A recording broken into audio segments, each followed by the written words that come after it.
Au total, 48 nations vont prendre part à cette phase finale de la Coupe du Monde. C'est pour la première fois de voir une Coupe du Monde avec 48 nations. C'est une édition extraordinaire, exceptionnelle, pour ne pas dire une édition fantastique. Alors, dans cette nouvelle émission, nous allons parler de ces tirages au sort qui a eu lieu à Washington, c'est vendredi 5 décembre 2025. Sans plus tarder, on commence par le groupe A. Le groupe A est composé du Mexique, Afrique du Sud, Corée du Sud et le dernier, c'est les barragistes, c'est-à-dire la nation qui va gagner ces mini tournois de barrage entre République tchèque qui va jouer contre Irlande et Danemark qui va jouer contre Macédoine du Nord. Donc, la nation ou l'équipe gagnante de ces mini tournois va rejoindre Mexique, Afrique du Sud et Corée du Sud pour justement former le groupe A, c'est-à-dire c'est le groupe A.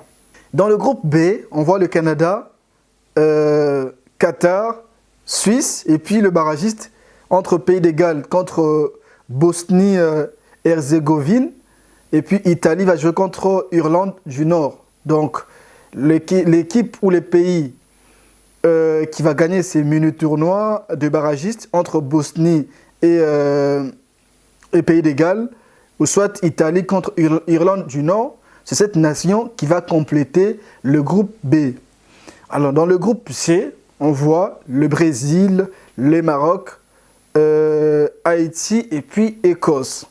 Dans le groupe D, on voit États-Unis, Paraguay, Australie et barragistes européens entre Slovaquie contre Kosovo, Turquie contre Roumanie. Dans le groupe E, on retrouve l'Allemagne, Curaçao, Côte d'Ivoire et puis Équateur. Donc, un pays africain, on voit dans le groupe E. Donc, Côte d'Ivoire. Dans la Côte d'Ivoire, je vais contre l'Allemagne, va jouer contre Curaçao, va jouer contre Équateur. Bonne chance, justement, aux Ivoiriens. Voilà. Dans le groupe F, on retrouve les Pays-Bas, les Japon, la Tunisie, aussi nation africaine, et puis barragistes européens, soit l'Ukraine, soit Suède, soit Pologne ou Albanie. Donc l'équipe qui va gagner ces mini tournois des barrages va rejoindre le groupe F. Dans le groupe G, on retrouve la Belgique, l'Égypte, l'Irak et la Nouvelle-Zélande. Dans le groupe H, on retrouve l'Espagne, Cap-Vert, nation africaine aussi, Arabie Saoudite et puis l'Uruguay. Dans le groupe I, on retrouve la France, le Sénégal et puis Norvège. Et le quatrième qui va compléter ces groupes I, c'est les barragistes, soit Bolivie, soit Suriname, soit Irak. Donc, dans le groupe J, on retrouve l'Argentine, l'Algérie, l'Autriche et puis Jordanie. Dans le groupe K, on retrouve le Portugal, la Colombie, l'Ouzbékistan et puis barragiste, soit Nouvelle-Calédonie, soit Jamaïque, soit République démocratique du Congo.